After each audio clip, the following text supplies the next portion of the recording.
Okay guys, there's three things you really got to remember when it comes to cutting, slicing, and using your knife. The number one thing is, I forgot. Can I see that sheet?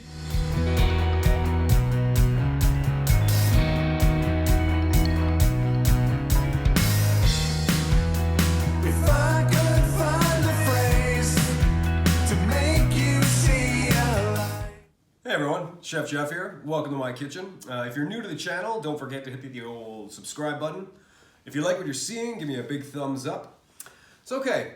If you want to think like a chef, you really have got to have some confidence in the way you hold and use a knife, because really it's the second most important tool, piece of equipment in your kitchen outside of your hands. So if you're not using your knife properly, there's a really good chance that these fingers and hands and so forth, you're gonna be cutting yourself. There's a good chance you're gonna, get some nicks and so forth. So with that in mind, I'm gonna walk you guys through some fundamental knife skills, and this is gonna be a part of my ongoing series called Kitchen Fundamentals. So let's get started. I'm gonna start with pulling this knife out. Oh wait, look at that. So Patty Joe, sweet sticker. I just gotta say thanks for sending this to me. It was a really nice note and so forth, and you're gonna go straight in my pocket for the time being. So let's get started. So, as I said before in my last video, it's super important to start with a sharp knife. If you got a dull blade, it's just going to be a situation where you're not going to be working really efficiently. So I've been in this business for a very, very long time, 20 or 25 years, and I was never taught any knife skills for the first 5 to 10 years of my existence in this business. And I had cuts and scrapes all over my fingers. I had to go to the hospital to get stitches and all that jazz. And I really wish someone had a chance to just sit me down and say, this is how you hold a knife, this is how you chop something. So I'm really hoping today's video will give you a little bit of insight when it comes to a little bit of precision and a little bit of safety protocols. So we're gonna get started on the claw in just a second here. So let's go over a couple of really important things when it comes to just being able to work safely. So if you have a cutting board that's warped like this one, it doesn't really stay in place, or if you have a plastic cutting board that doesn't have feet like this that keeps your board in place, you can put just a wet piece of kitchen paper / paper towel, and it'll stay there. It'll keep in place a little more, because the last thing you want is your cutting board sliding around, and that just gives the opportunity for your knife to slip, and that gives the opportunity to lose a nail, who knows what. Okay, so first things first, like I said before, I was never even taught how to hold a knife properly. So one of these utility blades, you instinctively want to hold it by the handle. What this does, if you're just holding it like this and you're trying to chop, you don't have range of motion with your wrist, and you don't have the ability to have a whole lot of precision. So if you were to hold it like this, and you just kind of walk your fingers farther down, so I have my index finger just straight over, and I've got my middle finger wrapped around the handle, and that gives me a lot more ability and range of motion. It's almost like an extension of my hand or my arm and so forth, and it just gives you control and a little more precision. Okay, first things first is how you hold something in place, and we'll start with the dreaded tomato, because we all know that tomatoes can be difficult with the hard skin and so forth. So you want to we're going to start with the claw technique. If you want to think of it as your hand is like a giant crane in one of those junkyards, and it's picking up a car to get like smashed in those trash compactors. So we have our tomato, we have our fingers like this, and what we're going to do is, what this claw does is it keeps it in place, and you don't want to be moving around and so forth. So there's a couple of really important things, and what we're doing is we're going to be cutting away from yourself. So you're not cutting inward, you're going to be cutting outward. So just like this, as you can see, it just kind of goes over my hand, just like that, really quick and easy. I'll use my finger to get that moved. And again, this is the importance of a really sharp knife. If you have a sharp knife, things are going to stay in place. You're going to be able to cut properly, and you're going to get those really precise cuts. So there we go. We'll move back to a couple of other little things in a second. I'm going to keep my knife nice and clean, and we'll talk about a few tips when it comes to precision and so forth. Okay guys, a couple of really important tips when it comes to how you use your knife properly and keep things safe is the number one thing is, when you're using your claw, like I was showing before, you want to be cutting away from yourself, like I was saying. That's really, really important.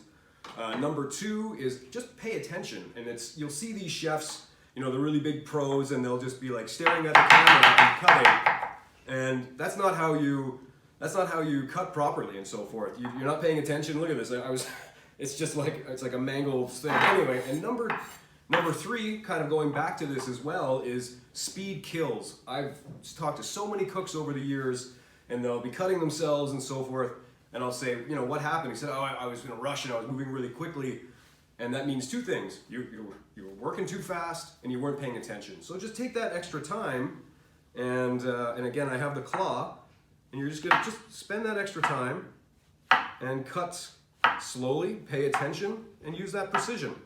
Okay guys, we're just gonna go over a couple of easy techniques when it comes to how to slice and so forth. So I've kind of already shown you with the tomato, but to get you a little more comfortable when it comes to slicing things, you want to work with soft vegetables if you want to practice, right? So whether that's a mushroom, a zucchini, or an eggplant or something like that. And the whole idea with slicing and so forth is you want to cut it, and then you want to keep it in place. So by removing this little piece, your mushroom is going to stay in place. And again, you want to have that just cut slowly, just like that.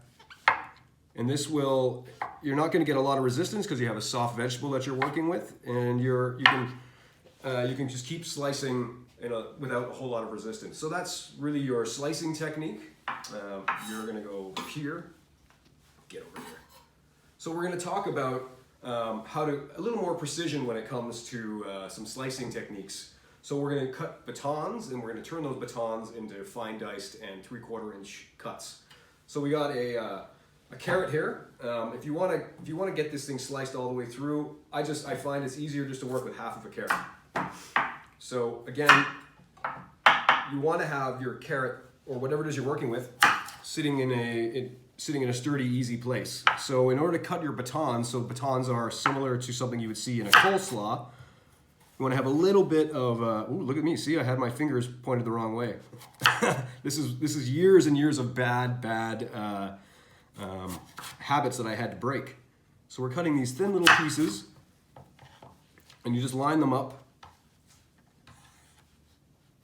And again, cut away from yourself, and I've got my knife like this, and it's just going sliced right through like so. And this is going to look really great on a taco if you want to use it in banh mi and so forth. Just like so. So if you want to turn these into a fine dice, you just line it all up like so. And again, you're angled away from yourself. And I have all my pressure on the tip of my knife, and I'm just going to push forward like this. And again, pay attention and watch what you're doing. And you have these little fine, 3/4 inch, 1/4 inch slices. And again, I guess it's all about how far or how big you want your cut. So if you want these super fine pieces for like a soup or something like that, but if you want something a little bit larger, just spend that little extra time. And I have my knife just kind of moving over, and you've got a bit of a thicker piece. And this way, you've got all different ways and styles to use this diced carrot. Great, so we're just going to go over a couple of quick classical French style slices. So we'll use our onion as our thing we're going to cut. So there's julienne, which means just thin slices. So again, I got the claw, I got my fingers angled away from my knife, and there's a couple of ways you can do this. You can kind of push like this, but you can also take a moment and you can just cut straight down like this. So you're not sawing or anything like that, you're just pushing your knife straight down. And again, if it's sharp, you got nothing to worry about. So some of us would think we can just dice all this stuff up and that'll make a really nice fine dice, but there's a couple of other ways to cut an onion to get real precision when it comes to fine dicing your onion, or whether that's any other kind of vegetable. Great, so if you're cutting your onions for soup or stew and so forth, and you want to get that little fine dice, some people just want to cut it straight across like this, turn it over and cut it straight across like that. You're going to get really imprecise, really rustic style cuts on your onion. But if you want to have a little more precision, I'll show you one technique for fine dicing, and I'll show you the second technique for the Brunoise. So again, you want your knife really flat. I've got my hand holding it in place. I got my thumb way back there, and so nothing is gonna move. And you're just gonna cut straight across. And I'll go like this. And you're just cutting straight to the root. And then we're gonna go make these fine little cuts just along the edge. You're not gonna cut it all the way through. And I'm putting my knife in place and I'm pushing down, that's it. There's no sawing or anything like that, you're just pushing down. And you wanna get them nice and close together. And there you go. So everything is in place, nothing's falling apart. And again, we're cutting away from ourselves, and I'm just one quick cut. And you're gonna have these much finer cuts on your onions. And this is great for soups and so forth. But the next side of this is I've got that one cut in the middle, but I'm also gonna cut a few more slices on the bottom. Just 2 more. And you're gonna get a little more precision. And again, you're just gonna hold it all in place and nice fine cuts. Nice fine slices, you're cutting straight.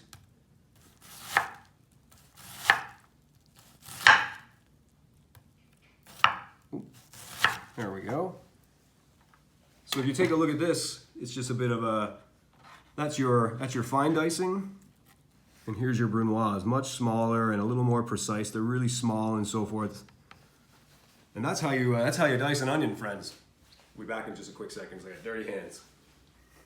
Okay guys, I got lots of chopped up vegetables here, so it looks like I've got some soup to make or something like that, you know, who knows. So, and also with that in mind, I'm gonna be returning to doing some recipes this coming week. But I hope you've enjoyed following along with my Kitchen Fundamentals series, and I'll be continuing. So also, if you guys have anything you want to learn, or if there's other techniques you would like for me to do a video on, leave your ideas in the comment box. We'll get back to you, and we'll potentially do that video for you. All right. So for my kitchen and yours, friends. Cheers. I have a question. Yeah. How come you're not crying? Good question. So, great question, Jody. So, it's funny. An onion has gas inside of it, and it's actually a defense mechanism of the plant that when you cut into it, it releases that gas, and it's to keep predators away. This one has been refrigerated and so forth, and it's not a terribly ripe onion, so there's no gas being released from the onion to stop me from slicing her up. Hope that answers your question.